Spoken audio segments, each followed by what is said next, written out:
Hey guys, I wanted to share my thoughts about third grade math with confidence. So far, I have not seen any other third grade math with confidence reviews, so this is my unedited opinion so far. So you do have two parts, part A and B. You're going to start with part A. Part A incorporates tons of multiplication, and I also see fractions.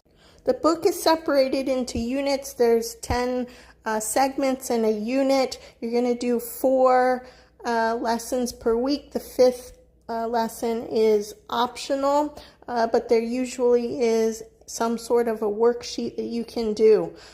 The work ramps up right away. In 2nd grade, the kids had 2 pages to do, but now there's 3 pages to do. The lesson activity is with the teacher's guide. The practice is something they do independently, and then they'll usually have a review that practices things they learned previously. However, Unit 1 is all just review.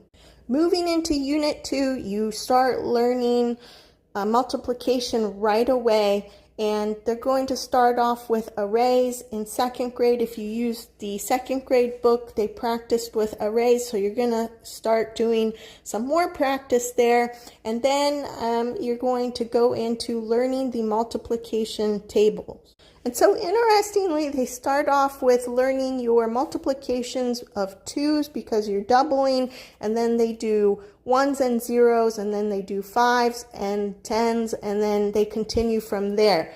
The way that they do this, the way that they are practicing their multiplication tables is very reminiscent to me of Montessori learning and a lot of things we've done in the past, and also now it reminds me of Montessori learning.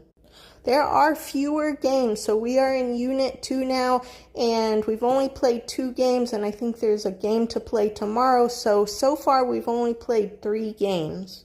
The only manipulatives that I've had to use was the array, and I used my own array. I've shown it before, I can show it again.